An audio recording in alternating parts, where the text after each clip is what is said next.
how did we find the volume of a prism yesterday? You guys remember what we did?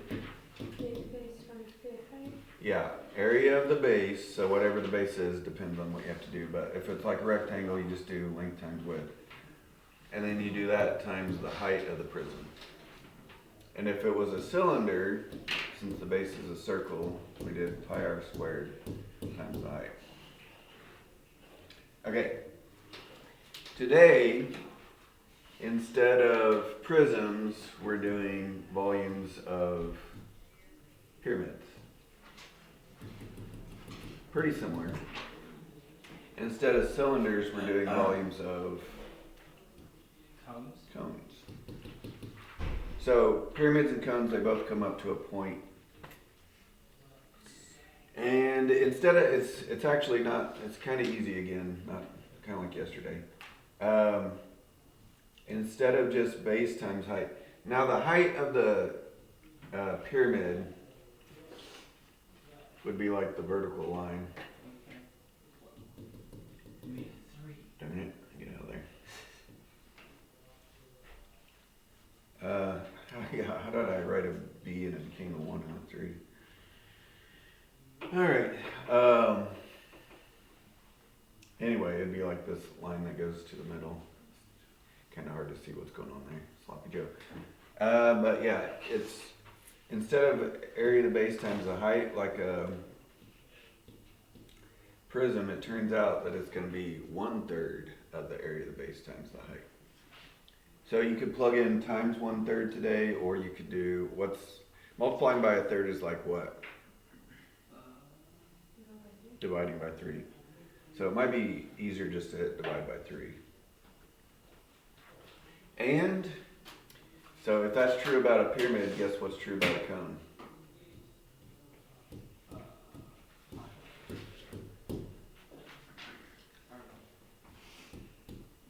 One-third. Okay, so it's because they come up to a point.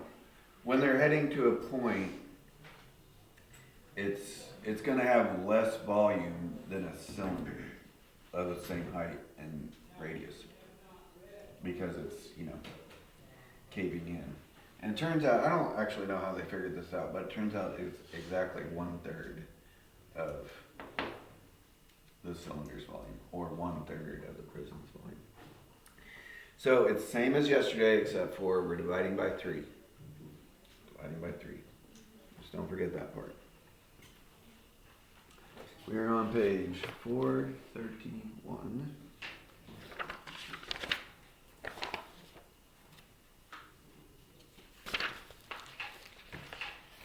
I threw 19 and 20 in there for fun.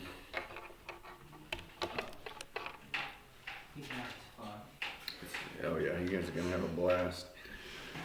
Okay. Oh, number 1. We can skip number 1. It's not. Yay. It says, what principle ensures that the formula volume of a pyramid applies to both right and oblique pyramids and cones? So what they mean, a right cone was just one that goes straight up from the ground, like at a 90-degree angle. Oblique means it's like leaning off to the side. So it doesn't matter. The formula works for both of them. Doesn't matter if it's leaning or not. Anyway, number 3. Okay, so remember we're using 1/3 area of the base times the height, right? So how would I find the area of the base on number 3? If number 3 has a pentagon base, what formula should I use for that area? Good. 1/2 Potham perimeter. Use that a ton, right? Anytime you have a regular polygon. So,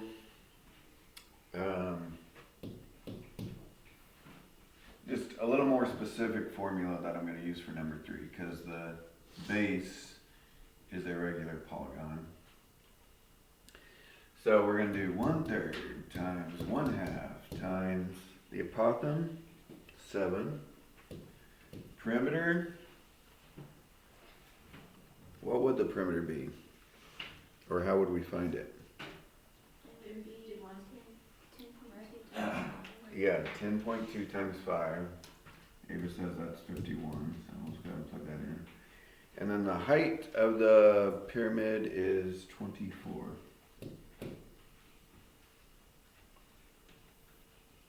And you just plug a bunch of multiplying stuff in.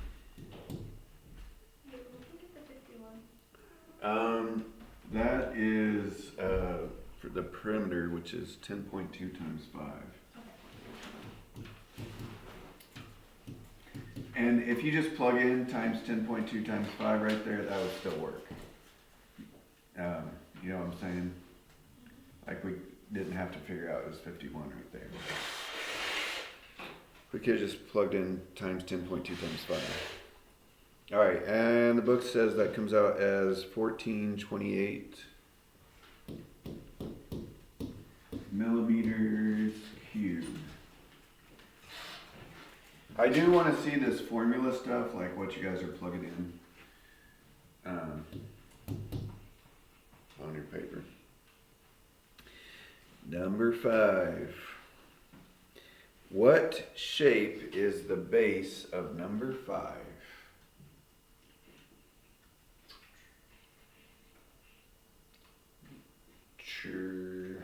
Trapezoid.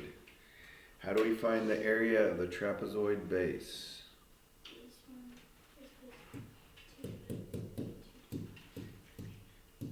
Will we ever get this in everybody's heads? That one's got it. Congratulations, that one. Okay. So what would the bases of the trapezoid be though for number 5?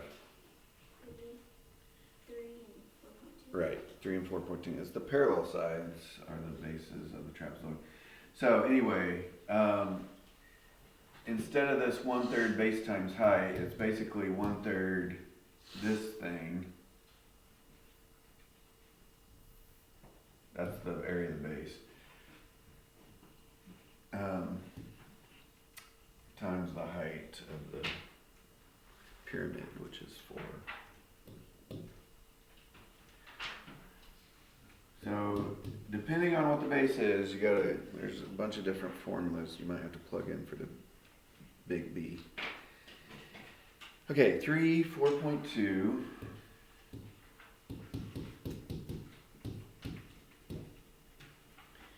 The height is 2.5. And the height of the pyramid is 4. Those are all the numbers.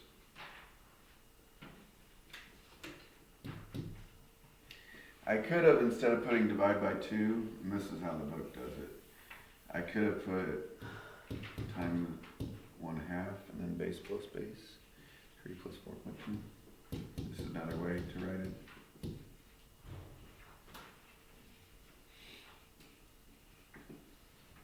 Multiplying by half, same as dividing by 2. Okay, and that comes out as 12. Not very big. I think it was meters. Yeah.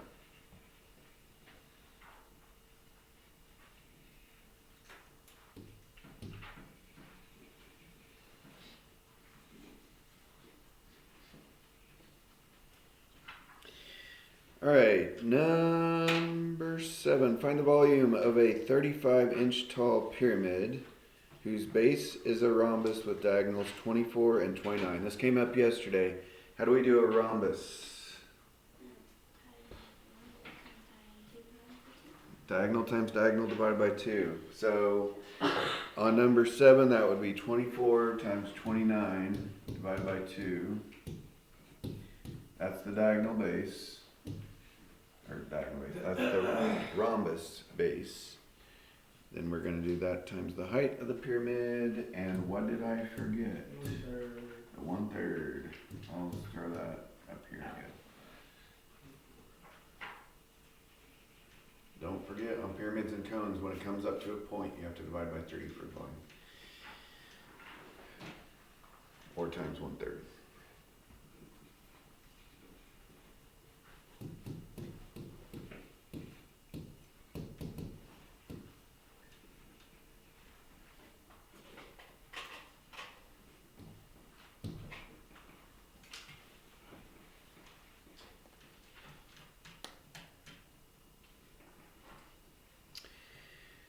Oh, let's see. I have a vague memory of one of these word problems being confusing. Maybe two. I don't remember which one though. Okay, number 9. A Canadian student designed these regular octagonal teepees. What do you think they mean by octagonal teepees?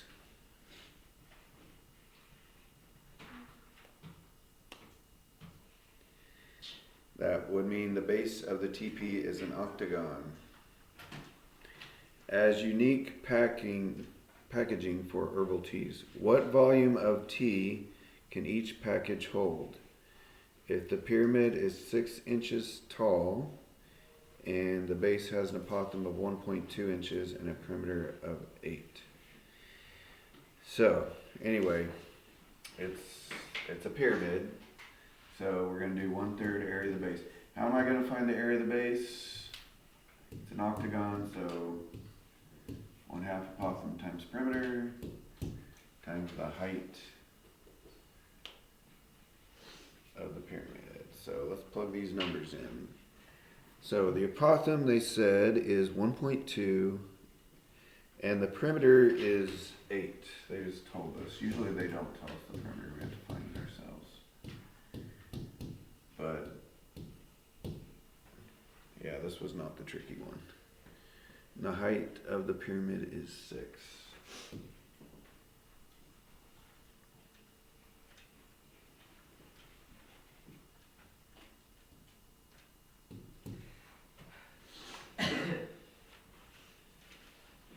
.6.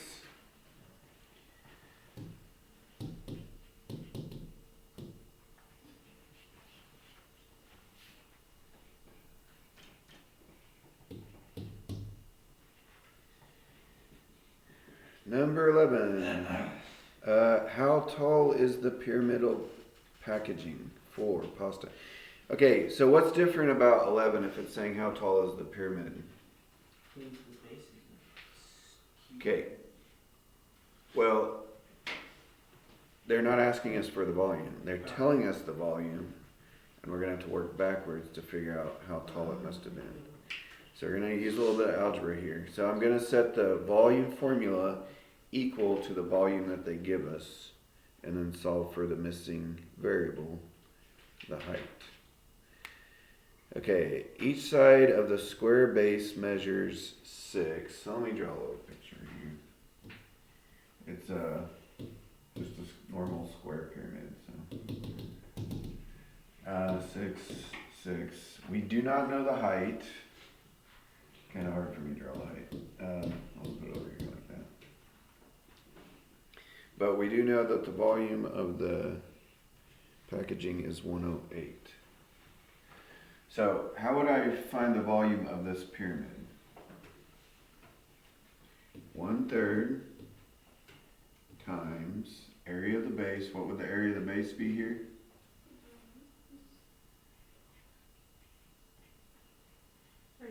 36. This is just 6 by 6 square. Times the height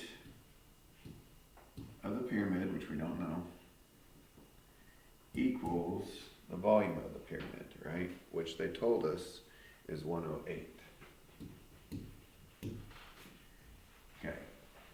This is not super hard algebra. What would you guys do if you were solving this?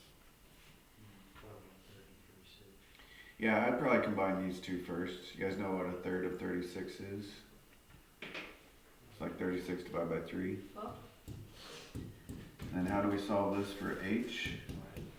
Divide by 12.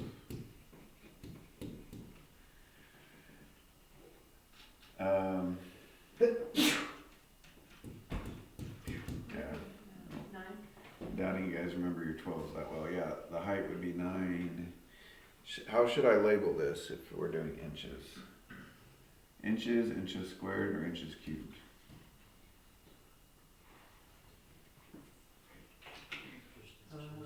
Just inches. Height is a one-dimensional measurement. Yeah. It's just up and down. It's not a two-dimensional area. It's not a three-dimensional volume. Okay.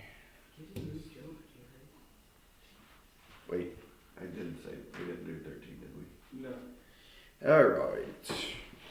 I'm thinking maybe 12 was the one I thought was tricky last year. You guys can look at it and see if you get stuck or not.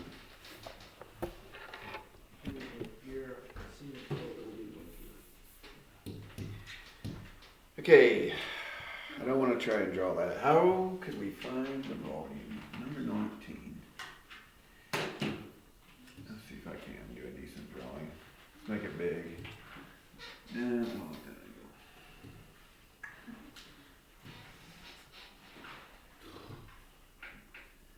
Now, are you criticizing my drawing? No. That's right, you're not.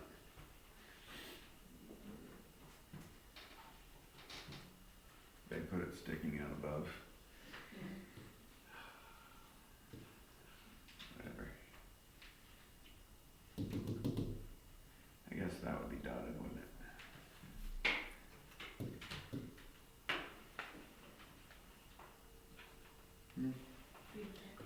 It's kind of off center, doesn't really matter. So we're supposed to find the complete volume of this. So guess what I'm going to do? Find the volume of this, like for Monday, it's a rectangular prism plus the volume of this. That's also for Monday, cylinders. Find volume of each solid. Lines that appear to be perpendicular are. Okay, so we got 10 and 8 and a 6 and a 4 and a 4.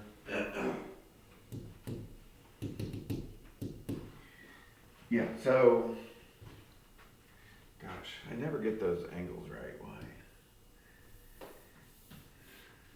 Still doesn't look good.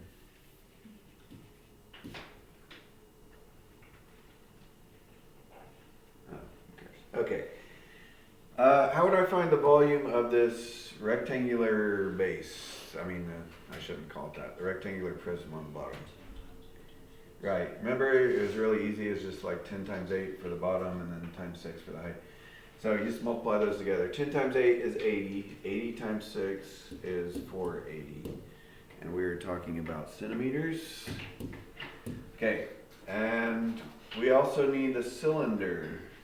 How did we find the area of the cylinder base? Ir squared, and then do that times the height of the cylinder. What is the radius? What's the R for this one? 2. Because the line all the way across the diameter is 4. So we're going to use 2 squared times pi times the height. 4 times 4 is 16 pi. Do these add together very well? No. Not really. So you got two options. You can just leave it like this, because the pi is 16 pi is not worth 16. It's worth about 50. But it's a weird decimal. So you could leave it like that, or you could change it to a decimal and round it off. So it's like 530.3.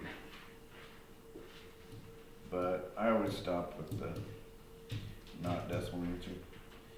One reason I don't have a calculator up here, so.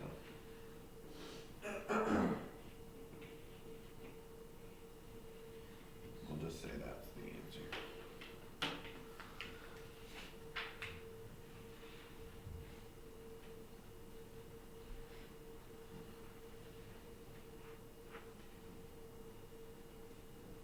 Maybe I should make a bonus. How about 22 for bonus? That sounds like a good idea.